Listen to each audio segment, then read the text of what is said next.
Hello, everyone. I'm gonna talk about Korn. A recent album came out last year, and I'll share my thoughts of this new album CD. I just bought this recently, actually, and I would like to show it off a little bit. It's not often you really see a full CD design. Especially nowadays, most people listen to songs into Spotify, YouTube, or maybe other streaming services that this album is available on. So, here's the little book that comes with it. All the song titles, a little more artsy stuff.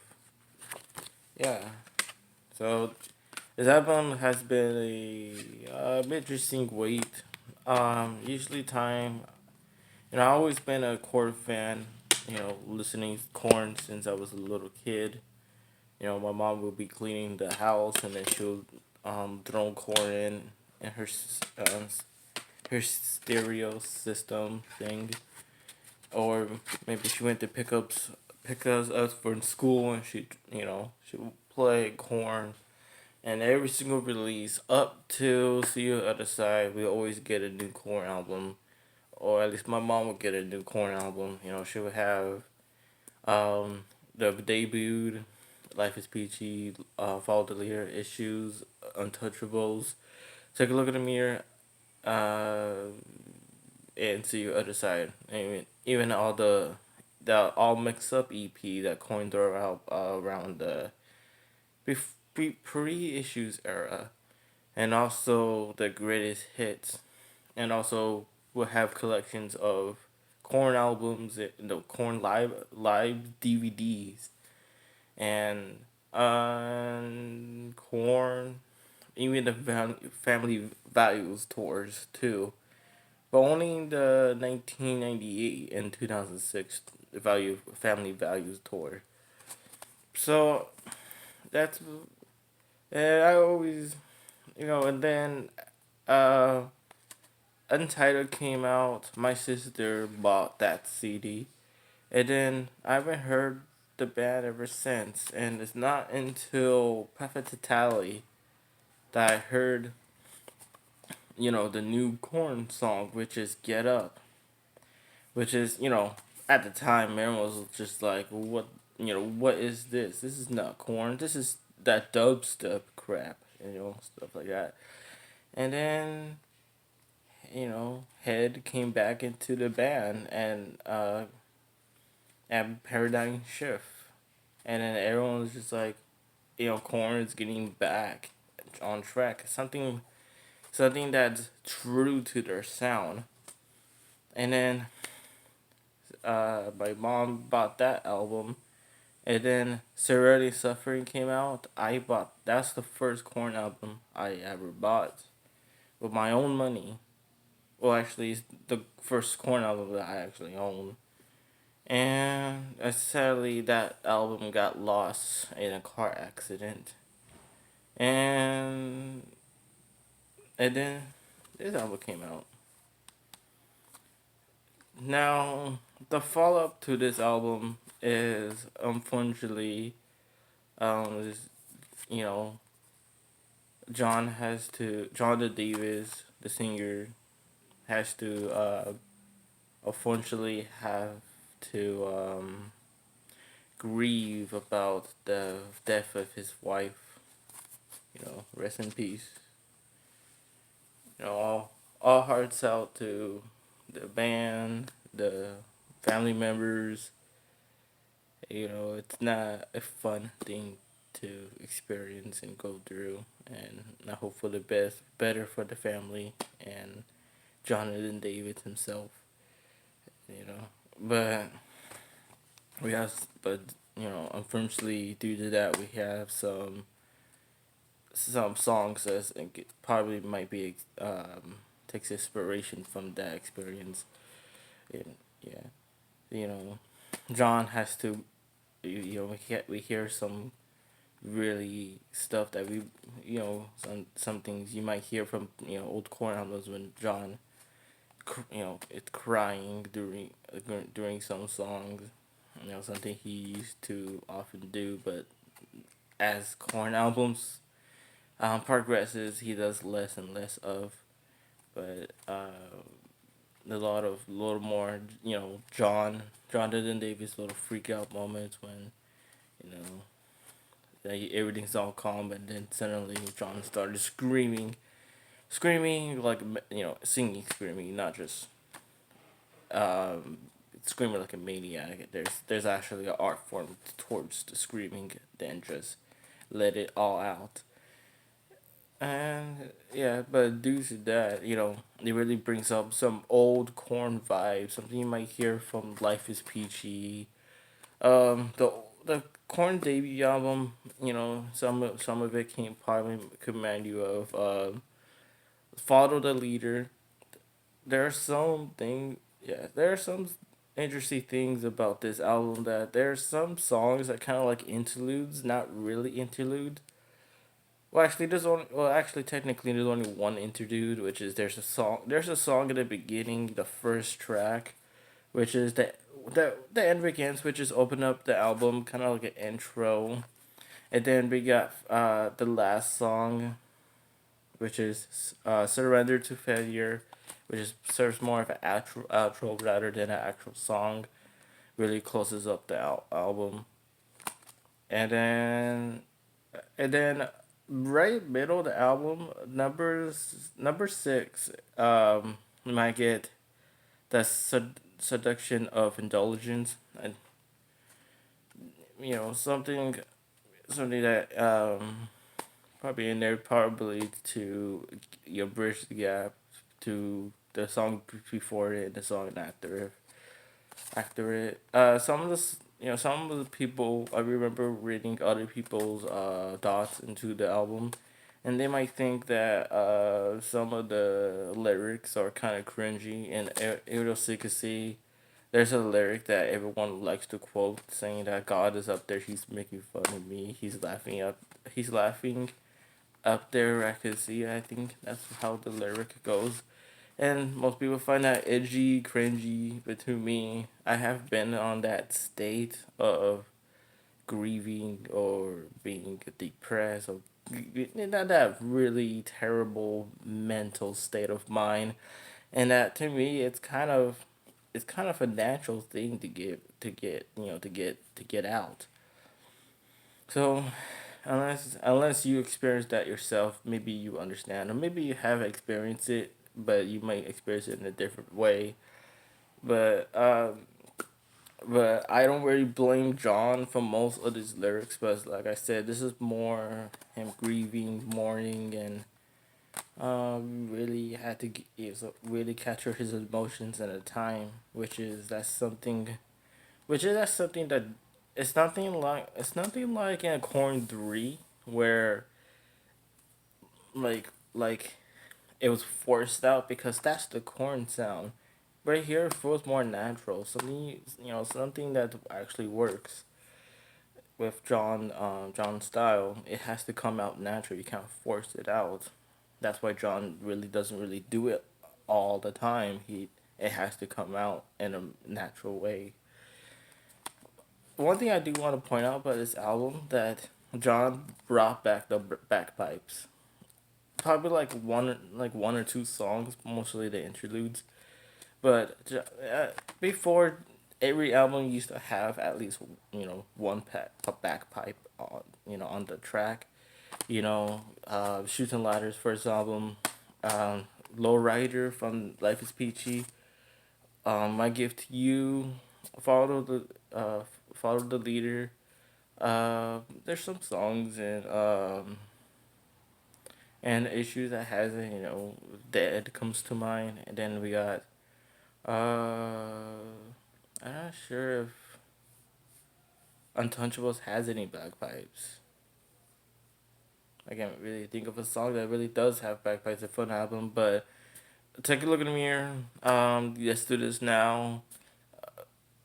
it's all over and see your underside and those interludes that see your underside has in every after some songs, and then my then Untitled has that electrical pipe thing. I don't know what that is. I remember seeing a video of John blowing into electrical pipe thing, and I will protect you. But after that, bagpipes are there, in there, not in there. I don't know. This bit it takes a more of a back turn, but here they're more them and and the beginning track, the end begins. It's there, right, front and center, and that's a really good treat for eating old time Korn fans. Yeah. Then I remember. So let's talk about the songs in this album. I remember the first track that came out was "You Would Never Find Me." I listened to it. I'm just like, "Yep, that's the Korn song. That's the new Korn song." It has that really new kind of a hip hop thing that Korn used to do a lot back in. They used to do a lot back in the debut. Not a lot in the debut, but mostly in Follow the Leader and a little bit more of here and there in Life is Peach, Life is Peachy. Excuse me, but it's more of a modern hip hop, something you might hear more in uh today's music. That bam ba na na na bam ba na na na. But I'm not really into hip hop, so I'm just like, yeah, that's the Korn sound.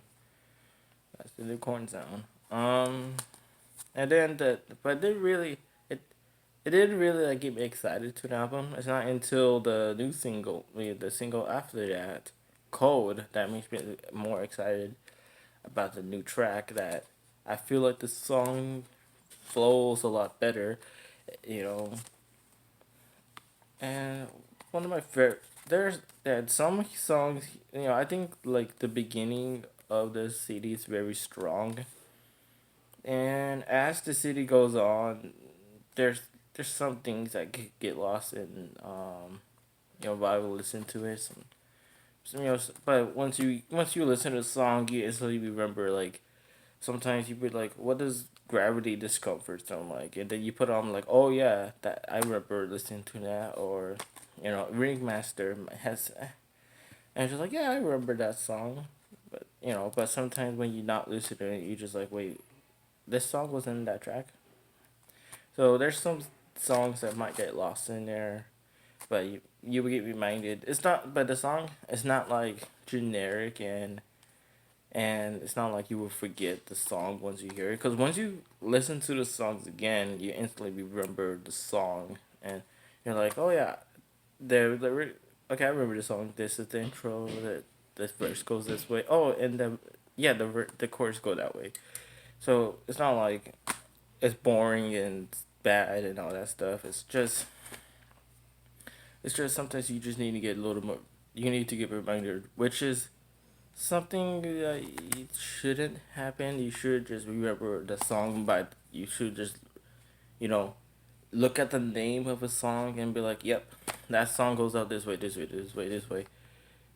You know, but that's a little bit problem I could get from this album. Most corn albums are like that.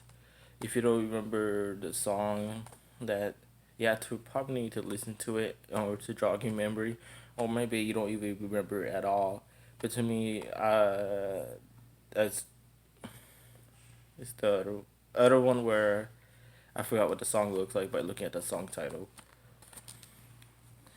and the band plays good. Then Munky, Head, Fieldy, Ray, you know, it if you listen to Serenity of Suffering, they have some really good chemistry, good playing, and it's just like everything just feels good when Munky Head and Fieldy and Ray play, and I think they got a lot better once Serenity Suffering came out. I think that's when the band finally got got that click, and they've actually put some good songs. Not saying that Paradigm Shift is a terrible album. I just feel like there's some things that they need to uh some things that they need to get used to maybe, or they just need to find. They just need to find that. And when Thunder Therapy came out, I felt like they found it, and it carries on here. Although this album does not sound like Serenity of Suffering. It's not. This one sounds like the Nothing. So yeah, so it sounds like it's repeated. Like I feel like this one is more. There's more things to it. There's more some electronic sounds to it. With Severed Suffering, I feel that album was more raw and turns production. But here, there's a little more things that goes into this album, which is which is I prefer more of a raw thing, but due to the subject matter, kind of hits home for me. I feel like this album, it's gonna be one of my top favorite Korn albums in a while, and you know, I'm really excited for what's to come. You know, what will happen in 3 more years. Maybe they will release a Korn album, or maybe they will tour, or I don't know. Maybe something else will happen. You never really could tell what could happen, but yeah, Korn, Korn to Nothing. I give it, 2 thumbs up. Not, I don't really do ratings, but thumbs up for me. I say if you're a Korn fan, this is a must to listen to. If you want to get into Korn, you could try this one out. Although I would rather point to issues or Follow the Leader or the debut album as a perfect starter for Korn. But if you want to start with this, then you do you. Nothing bad. It's not like you started from Korn 3 or anything. But yeah, pretty good. Good job. Good job. And this is my awkward intro. Yeah. And bye.